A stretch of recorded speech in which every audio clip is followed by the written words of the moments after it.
Fayuqatilu mongko merangi sinten Nabi Isa annasa ing menungso alal islami ngatasi dasare agama Islam. Fayadzuku tumuli nyeklek sinten Nabi Isa asoliba ing salib. Fayaqatulu lan mateni sinten Nabi Isa ala khinzira ing babi. Wayadhu lan busek sinten Nabi Isa al jizyata ing jizyah. Wihliku lan binasaake sinten Allahu Allah fi zamanihi ing dalam zamane Nabi Isa al-milala ing agama kullaha ya sekabehane agama ilal Islam kejaba agama Islam. Yang uniknya itu ketika hidup digebuki cuma 12 muridnya yang setia, orang nggak mau ikut, hidup dimusuhi, giliran mati dicari-cari, giliran meninggal disembah-sembah. Apabila itu beliau benar-benar meninggal, sedangkan beliau itu diangkat ke langit. Yang meninggal orang yang diserupakan oleh Allah Subhanahu wa Ta'ala yang disalib itu. Assalamualaikum warahmatullahi wabarakatuh. Nahmaduhu wa nusalli wa nusallimu ala rasulil karim, amma ba'd. Perdebatan antara Islam dan Kristen mulai zaman dulu sampai sekarang tidak akan pernah selesai. Bahkan puncaknya adalah perang-perang salib. Terjadi peperangan, gesekan-gesekan karena bedanya pendapat yang dipaksakan. Orang Kristen memaksakan pendapat trinitasnya, orang Islam memaksakan pendapat monoteisnya.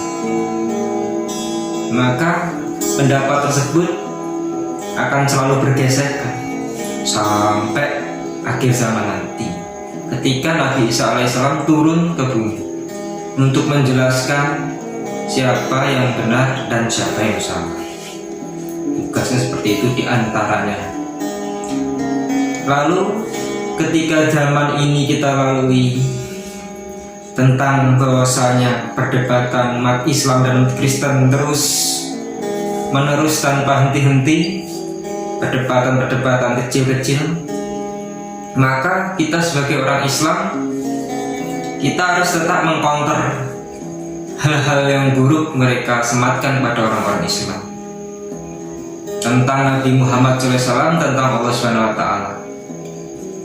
Selalu kita harus mengcounternya, walaupun kita mengcounternya dengan dalil-dalil mereka juga, kitab Injil mereka, maka kita harus tetap menjaga kemurnian Al-Quran dan menjaga Nabi Muhammad SAW dan Allah SWT atas kesucian Allah SWT dan Rasulullah SAW.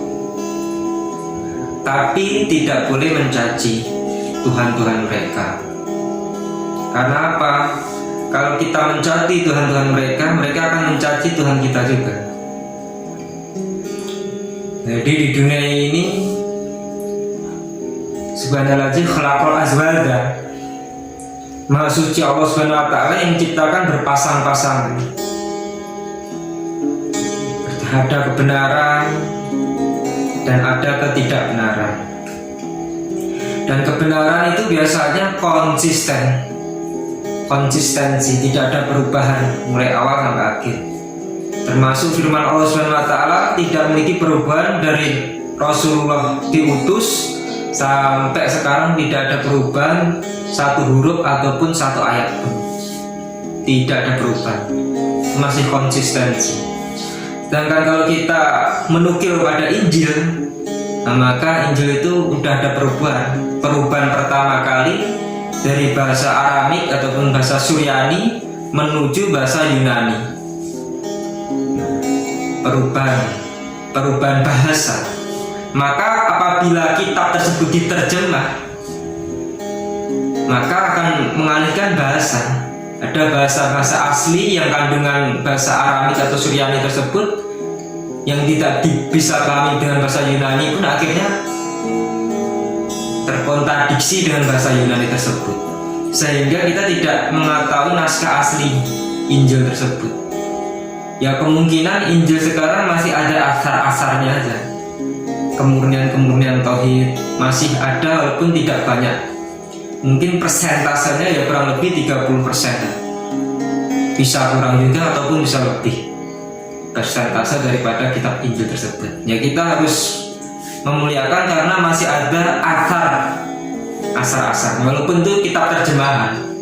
Padahal dalam hadis riwayat Tobari bahasanya bahasa Injil yang asli itu bahasa Suryani atau Aramik.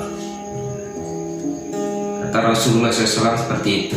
Jadi Abu Jurah ad-Dimishqi, terus dari riwayat Abdullah bin Soleh, dari riwayatnya Muawiyah bin Soleh, bahasanya Injil itu diturunkan ketika bulan Ramadan hari yang ke-18, malam ke-18, ketika perjalanan Mesir ke Palestina. Nah, di usia berapakah Nabi Isa alaihissalam itu menerima Injil itu?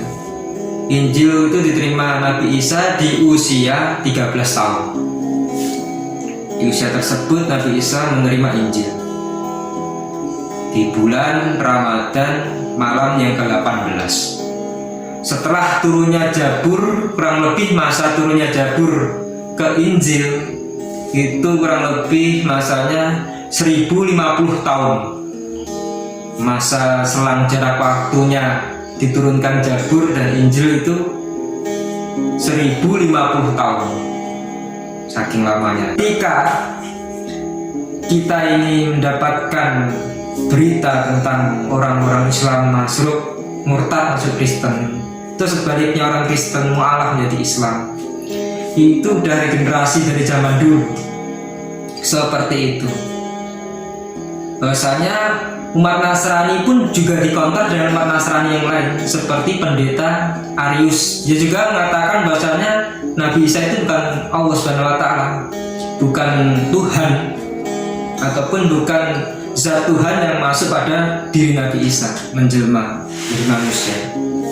Makanya menjadi aliran Arianisme ataupun sekte daripada ajaran Kristen, dan dimusuhi Konstantin. Orang-orang yang mengikutinya maka dibunuh di zaman itu. Maka di saat itulah dikultusnya Nabi Isa menjadi Tuhan. Kenapa? Sebab pendeta Arius yang asal dari Alexandria tersebut mengatakan demikian, sehingga orang-orang itu percaya semua. Maka lama-lama bisa habis Kristen. Makanya Konstantin ambil andil dan mengkultuskan Nabi Isa, lalu membunuh orang-orang yang memiliki kepercayaan seperti itu. Jadi perdebatan itu udah lama. Terus orang Kristen saling mengkonter satu yang lain. Terus orang Protestan juga ketika di Paris dibunuh 20.000 orang Protestan oleh orang Katolik. Jadi orang Kristen juga saling mengkonter tentang masalah ketuhanan Yesus tersebut. Nah, itu tidak akan pernah selesai sampai puncaknya perang salib sama Sultan Al-Ayyubi. Terus sampai zaman sekarang perdebatan masih terus berlanjut, dan akhirnya menyelesaikan perdebatan itu siapa? Yaitu Nabi Isa alaihissalam. Jadi perdebatan antara umat Islam dan umat Kristen itu tidak akan pernah selesai sampai akhir zaman, ketika Nabi Isa alaihissalam turun dan menerangkan monoteis agama Islam sesungguhnya yang beliau anut di kala itu, bahwasanya tiada Allah Subhanahu wa Ta'ala, dialah yang maha tunggal. Ajaran Nabi Isa alaihissalam diantara salah satunya adalah mengembalikan kemurnian Allah Subhanahu wa Ta'ala sebagai zat yang maha tunggal. Tidak ada Tuhan yang beranak, tidak ada Tuhan yang mempunyai istri dan sebagainya. Karena kemurnian zat Allah Subhanahu wa Ta'ala, ketauhidan yang hakiki, ketauhidan yang hakiki.